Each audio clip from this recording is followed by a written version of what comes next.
Hello बच्चों, तो आज हम प्रैक्टिकली देखेंगे कि हम टाइप्स ऑफ रिएक्शंस कैसे पढ़ते हैं। तो हमारा आज का जो टॉपिक है उसमें हम क्लास 10th की जो लैब प्रैक्टिकल है उसके बारे में आज प्रैक्टिकली समझेंगे, जिसमें हम लोग टाइप्स ऑफ रिएक्शन में कॉम्बिनेशन रिएक्शन, प्रेसिपिटेशन रिएक्शन और डिस्प्लेसमेंट रिएक्शन को प्रैक्टिकली चलते हैं। तो चलिए देखते हैं कैसे करने वाले हैं प्रैक्टिकल। तो हमारे पास कॉम्बिनेशन रिएक्शन के लिए ये मैग्नीशियम रिबन है। तो ये मैग्नीशियम रिबन जो है इसको हम लोग क्या करेंगे, जलाएंगे। और जैसे ये मैग्नीशियम रिबन जो है ऑक्सीजन की सप्लाई में, जैसे ऑक्सीजन सप्लाई में जलता है तो ये जलकर हमारे पास वाइट डेजनिंग लाइट प्रोड्यूस करता है। तो देखते हैं जब ये जलेगा तो कैसे वाइट डेजनिंग लाइट प्रोड्यूस होती है। और इसका जो कंबशन है, जब ये कंबशन होता है मैग्नीशियम रिबन का, तो जो लाइट प्रोड्यूस होती है उसको हमें देखना नहीं होता क्योंकि बहुत ही डेजनिंग वाइट लाइट प्रोड्यूस होती है। और यहाँ पर हमारे पास एक, अगर आप देखें तो यहाँ पर हमारे पास जो है वाइट कलर का ये पाउडर जो है ये फॉर्म करता है, जो कि बताता है क्या कि जब मैग्नीशियम जलाएगा तो मैग्नीशियम ऑक्सीजन से जमल के क्या बनाएगा, मैग्नीशियम ऑक्साइड बनाता है। तो ये वाला जो हमारा प्रैक्टिकल है ये हमें कॉम्बिनेशन रिएक्शन को प्रैक्टिकली बताया जाता है कि कैसे मैग्नीशियम जलकर वाइट डेजलिंग लाइट प्रोड्यूस करता है। हमारे पास एक और प्रैक्टिकल है जिसमें हम लोग प्रेसिपिटेशन रिएक्शन को पढ़ेंगे। तो मेरे पास इसके लिए यहाँ पर दो प्रेसिपिटेट होने वाले सब्सटेंस है। ये है मेरे पास लेड नाइट्रेट। अब इस लेड नाइट्रेट का क्या करूँगा ना, मैं एक्वस सॉल्यूशन बनाऊंगा।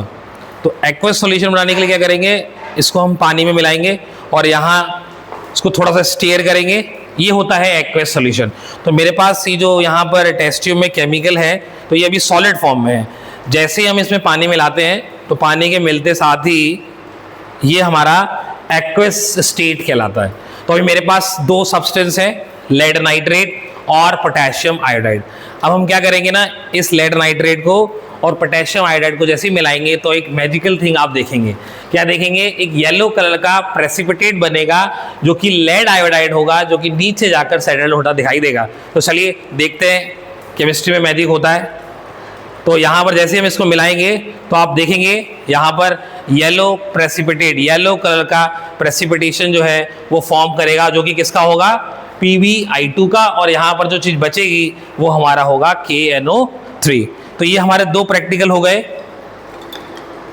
तीसरा जो हमारा प्रैक्टिकल है वो डिस्प्लेसमेंट रिएक्शन है, जिसमें हम डिल्यूट हाइड्रोक्लोरिक एसिड में हम किसको मिलाएंगे, जिंक ग्रेन्यूल्स को मिलाएंगे। अब देखिए जैसे ही ये जिंक जो कि मेटल है हाइड्रोक्लोरिक एसिड के साथ रिएक्ट करेगा तो रिएक्ट करते साथ ही ये हमारे पास क्या करेगा, इसमें हाइड्रोजन गैस जो है वो इवॉल्व करेगा। तो हम यहाँ पर जिंक ग्रेन्यूल्स लेते हैं, ठीक है, और इसमें हम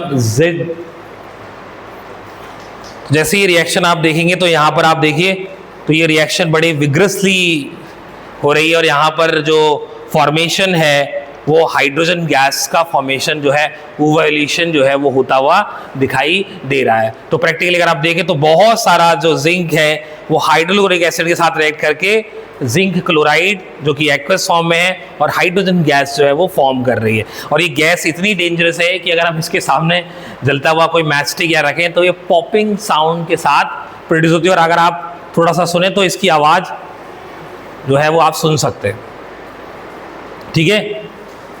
So that's all for today's 3 lectures. I hope you like the video and we will continue this practical classes. आगे और ऐसे ही प्रैक्टिकल हम लोग कंटिन्यू करते रहेंगे। Thank you so